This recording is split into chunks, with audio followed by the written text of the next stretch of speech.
dwell in a house among his people. But now he has a home that's better than the first.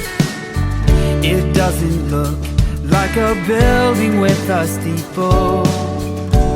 Now he's living in the people of the church. Brick after brick, God is building his temple. Brick after brick, he's making it strong. With Christ the sure foundation and his people as the stones, he is building a place he can live. Brick after brick.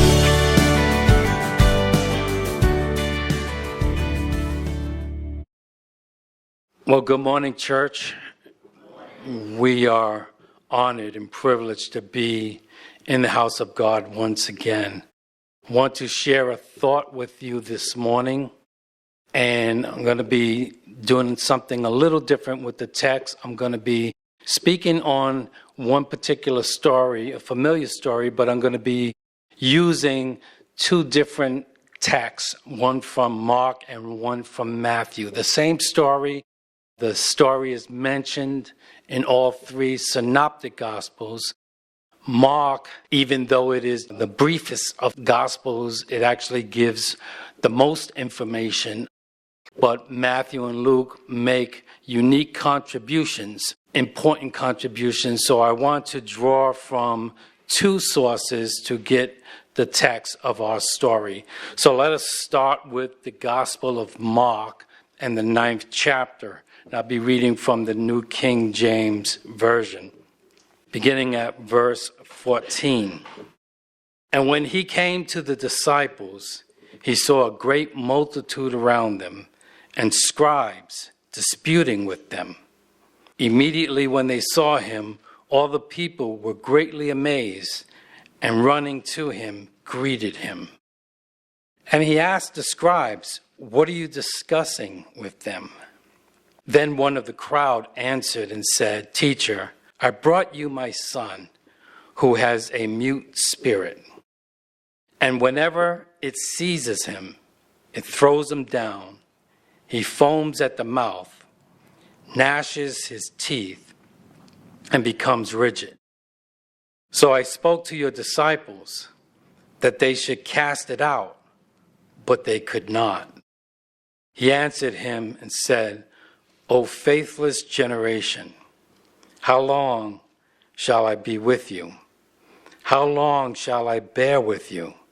Bring him to me."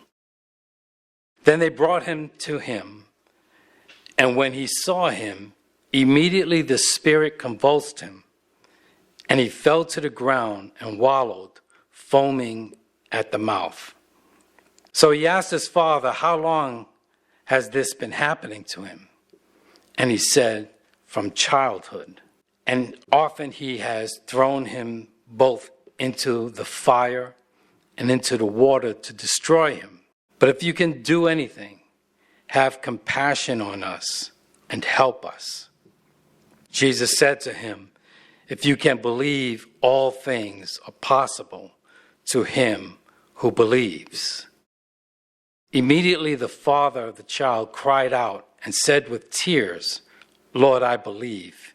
Help my unbelief." Turn into the Gospel of Matthew in the 17th chapter. The same story continuing, verse 18. Then Jesus rebuked the demon, and it came out of him, and the child was cured from that very hour.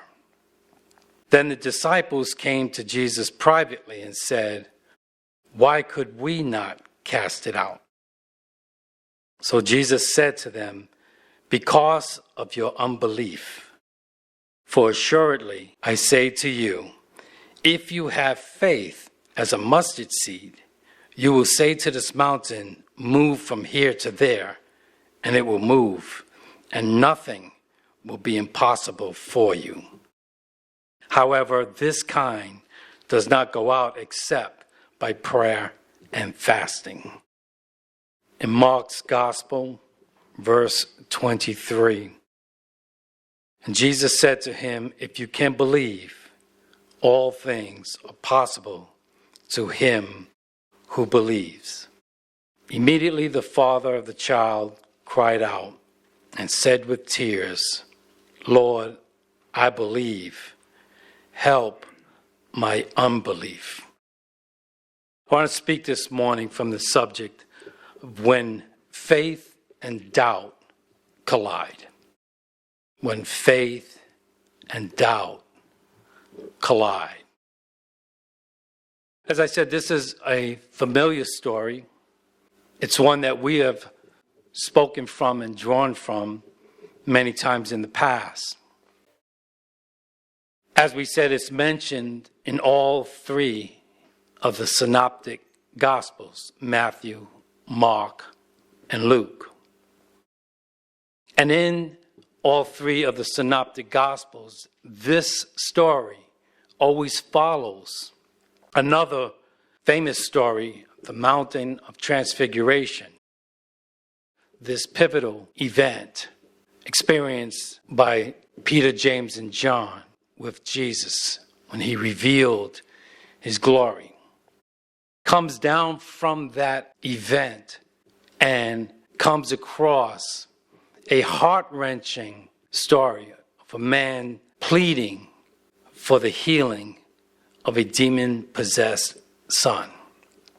And in this unique story, we discover that as much as the need was there, his disciples failed in delivering this boy.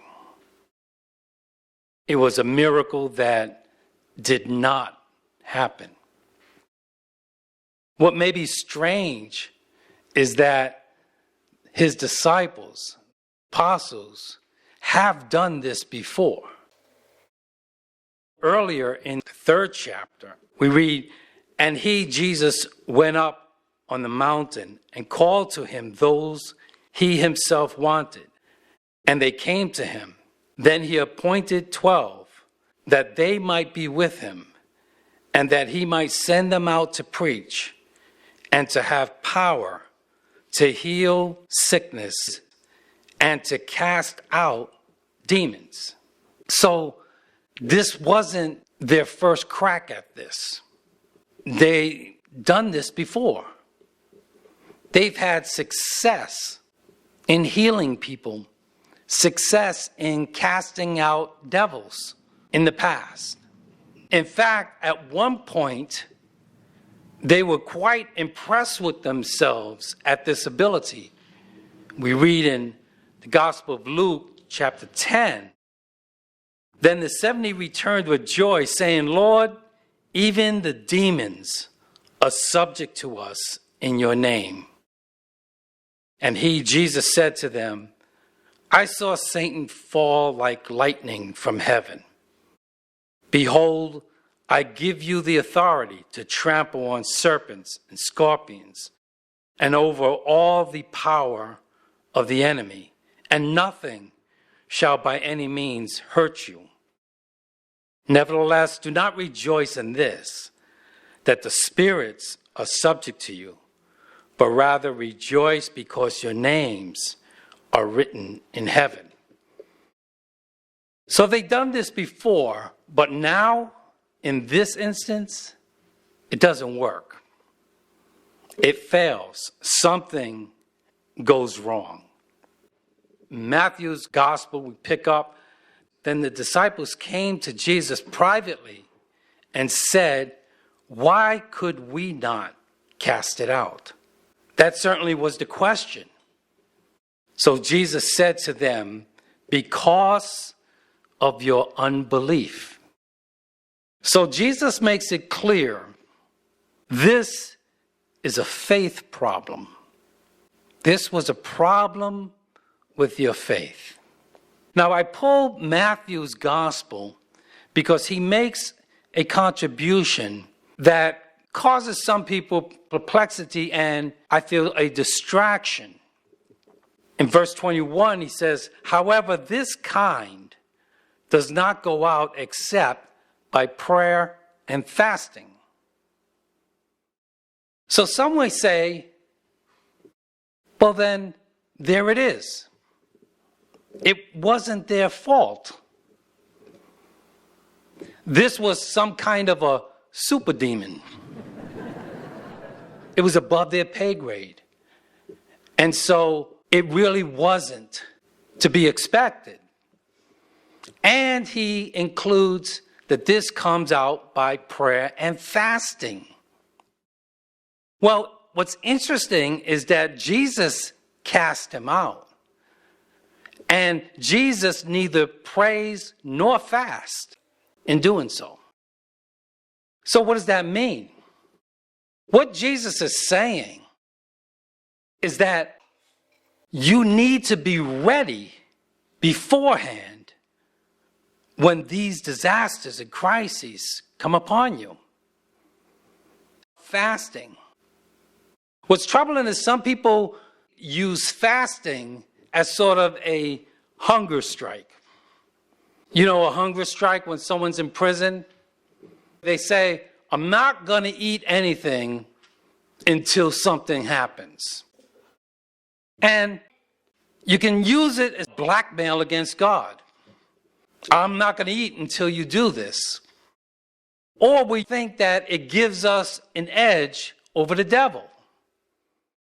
And that is a mistake. The devil is not impressed or intimidated by your fasting. It's not like the demons start sweating because you decide to fast. Jesus fasted. We all know the story. Jesus in the wilderness. Then Jesus, full of the Holy Spirit, returned from the Jordan River. He was led by the Spirit in the wilderness, where he was tempted by the devil for 40 days. Jesus ate nothing all that time and became very hungry. Jesus is fasting, but it's not scaring off the devil. In fact, then the devil said to him, if you are the Son of God, tell this stone to become a loaf of bread. Satan stepped up his game after 40 days of fasting. So fasting does not intimidate demons. What's the purpose of fasting then? The essence of fasting is in the discipline of telling yourself no. And it's not a matter of sacrificing yourself. Then Jesus said to his disciples, whoever wants to be my disciple must deny themselves and take up their cross and follow me. The discipline of telling self no. It's not a matter of tormenting yourself. Fasting is not a matter of sacrifice. Fasting is a matter of consecration. Pulling your focus on the things of God. Pulling away from the things that pull on you. Pulling away from the things that distract you. It could be food. It could be social media. It could be pulling away from gossiping. Whatever it is that gets in your way, whatever it takes to get you out of the way so that God can deal with you. That's the essence of fasting. So he tells them, you couldn't do it because of your unbelief. Now he expounds on that. And he says, for surely I say to you, if you have faith as a mustard seed, you will say to this mountain, move from here to there, and it will move, and nothing will be impossible for you. Now, what is Jesus saying here? He actually used a similar analogy on another occasion. Then he said, to what shall I liken the kingdom of God? Or what parable shall we picture it? It is like a mustard seed, which when it is sown to the ground, is smaller than all the seeds of the earth. We're familiar with that analogy. What he says here is that you have a mustard seed faith, you could move a mountain. In other words, all you need is a small amount of faith to conquer tremendous crises and problems. And what Jesus is saying here is, you don't even have that. You don't even have enough to deal with this current crisis. It was a harsh rebuke. I want to speak this morning about some of the obstacles of faith. There are several in this story. So if we take this story verse by verse, and when he came to the disciples, he saw a great multitude around them and scribes disputing with them. So Jesus comes upon a scene and he finds them in an argument. They're fussing amongst themselves. They're in a debate. And who are they in a debate with? They're in a debate with scribes. Why scribes were there, we don't know. But somehow they end up in a confrontation with scribes. We don't know what the argument was about, but we can assume that it went around this event and what didn't occur. Now, Jesus spoke about the scribes in the chapter just before this. And he began to teach them that the Son of Man must suffer many things and be rejected by the elders and the chief priests and scribes and be killed, and after 3 days rise again. Not only are they fussing with the scribes are out to kill Jesus. He tells them that these people, the scribes and the Pharisees, the chief priests, are coming after him. So why are they bothering debating them about anything? Not everything or everyone is deserving of your time. We spend so much time fussing and arguing with people over things that really shouldn't matter. Not every criticism, accusation, or offense requires a response. Instead of doing what they were called to do, instead of doing what they were empowered to do, they chose rather to debate, to argue. And he asked the scribes, "What are you discussing with them?" Then one of the crowd answered and said, "Teacher, I brought you my son who has a mute spirit." Now, we have several parties in this crowd here. We have the scribes, enemies and agitators of Jesus. We have the disciples, but neither one of them speak up when he asks what's going on. Now they have nothing to say. One speaks up out of this crowd, and it turns out to be the father of this son. Isn't it striking how we have so much to say when we disagree with something? Then we're quick to make our point known. Then we're quick to straighten somebody out instead of talking to Jesus. This was the only one who decided, I'm going to tell Jesus what my problem is. Let your gentleness show in your treatment of all people. The Lord is near. Don't be anxious about anything. Rather, bring up all your requests to God in your prayers and petitions, along with giving thanks. What do we do when things bother us? Do we take it to Jesus, or do we post it on social media? Do we call up our friends, people who would agree with us, and spend a lot of time talking about what's bothering us? The story goes on. And whenever it seizes him, it throws him down. He foams at the mouth, gnashes his teeth, and becomes rigid. I want to pause here because I said something that I often say, and it bears repeating, that this here was the result of a demon possession. It sounds obviously very much like epilepsy or seizure.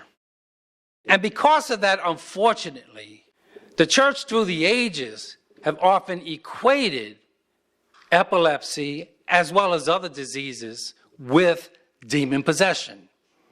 And of course, that is not the case.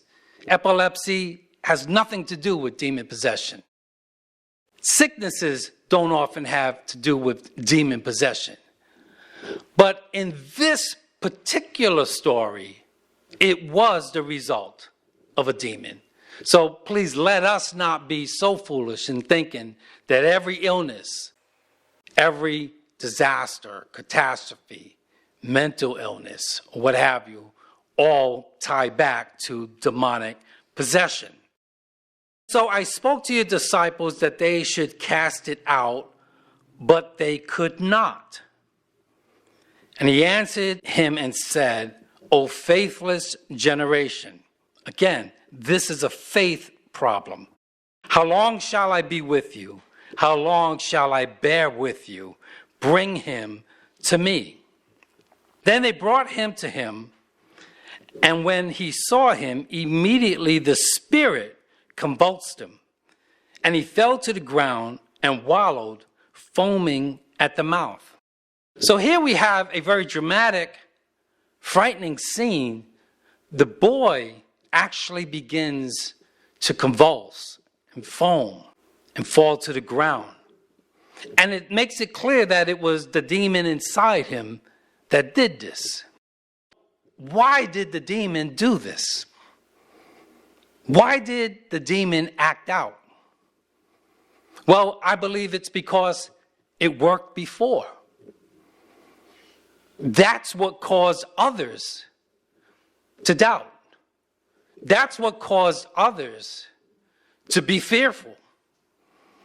That's what caused others to back off from faith. That's what became and caused an obstacle to their faith. You've heard me speak many times about the occasion of Peter walking on the water. And some of you weren't here as I spoke on this in the past. So it bears repetition. Let's look at this story. It says, Matthew's Gospel 14, now in the fourth watch of the night, Jesus went to them walking on the sea. And when his disciples saw him walking on the sea, they were troubled, saying, it is a ghost, and they cried out in fear. Notice they're witnessing a miracle, but the miracle doesn't stir up faith. The miracle, in fact, stirs up fear. Never think that if I only saw a miracle, I'd have all the faith in the world. We walk by faith, not by sight. We don't go by what we see. We go by what we know. So this miracle caused them fear. But immediately Jesus spoke to them, saying, be of good cheer, it is I, do not be afraid. So Jesus makes it very clear, it's me. It's not a ghost. There's nothing to be afraid of. It is me. I am now here with you. Peter's response, and Peter answered him and said, Lord, if it is you, command me to come to you on the water. Jesus tells him, it's me. Peter's first response, if it's you. So now Peter is in a state of doubt. Before he gets out of the boat, he's already doubting. So he said, come. And Peter had come down out of the boat. He walked on the water to go to Jesus. But when he saw the wind was boisterous, he was afraid. And beginning to sink, he cried out, Lord, save me. And immediately Jesus stretched out his hand and caught him. And he said to him, O you of little faith, why did you doubt? He doesn't say, why'd you take your eyes off me? He doesn't say, why did you look at the wind and the waves? Because it was a faith issue. Because doubt will cause you to take your eyes off Jesus. Doubt will cause you to look at the waves and the storm. That's what happens here with this boy. Because they have doubt, they look to the disaster. That's an obstacle of our faith. We look to how bad things are. When you walk in doubt, you're always looking around at what's going wrong. You're always looking around at how bad things are. And these suppress your faith. Faith doesn't look to what's happening. Faith looks to what God can do. So they're looking at this boy in convulsion. And they're thinking, this is terrible. This is bad. Rather than looking that Jesus is now here. So he asked his father, how long has this been happening to him? And he said, from childhood. Another obstacle of faith is when we ponder how long we've been going through this. When we are plagued by thinking, this has been going on for a long time and nothing ever changes. I've been living with this problem for years. And that will wear on you when you're asking and seeking God. Exhaustion from your past can jeopardize the blessings of your future.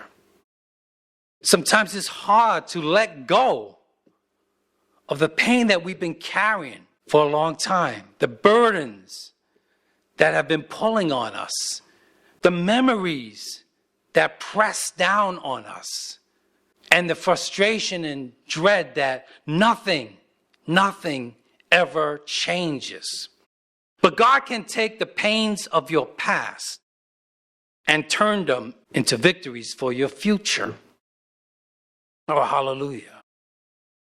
He says from childhood, and often he has thrown him both into the fire and into the water to destroy him.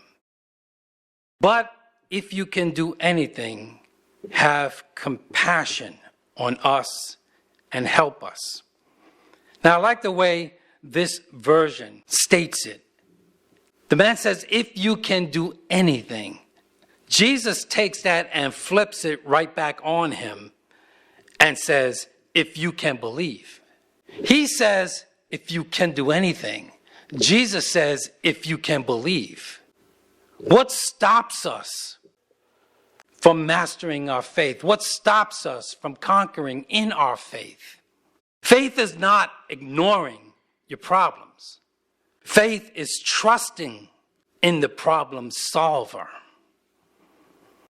And Jesus said to him, if you can believe, all things are possible to him who believes. Immediately the father of the child cried out and said with tears, Lord, I believe.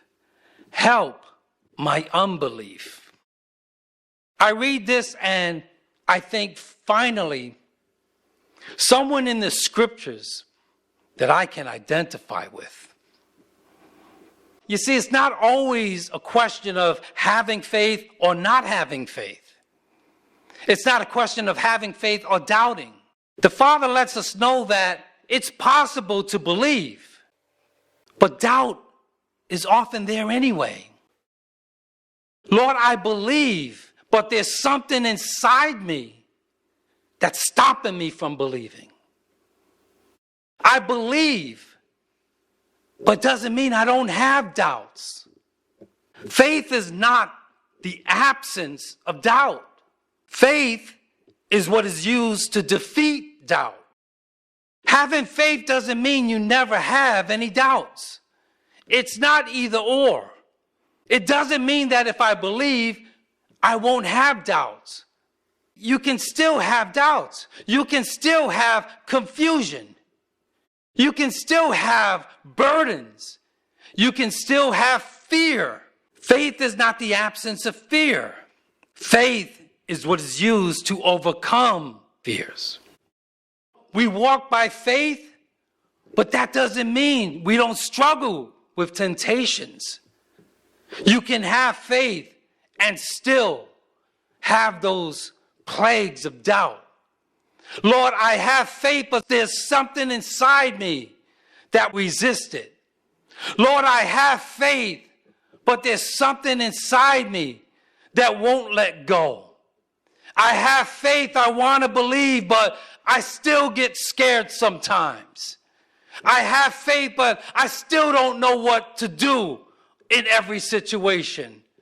Lord, help my unbelief. Help me conquer my fears. Help me conquer my loneliness. Help me conquer my anger and my frustration. Let my faith rise above, because there are times when your faith and doubt will collide with one another. And if you're not careful, if you're not prayerful, your doubt will win over. But if you can stand on faith, Lord, I still believe. I don't have the answers. I don't feel it in my bones, but I know that you're real.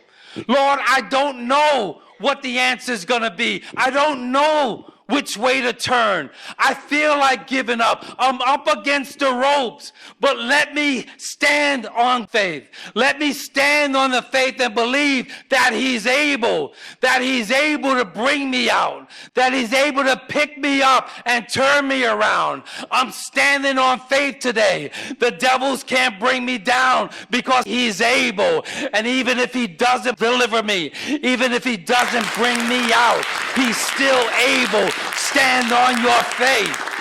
Brick after brick, God is building His temple. Brick after brick, He is making it strong. With Christ the sure foundation and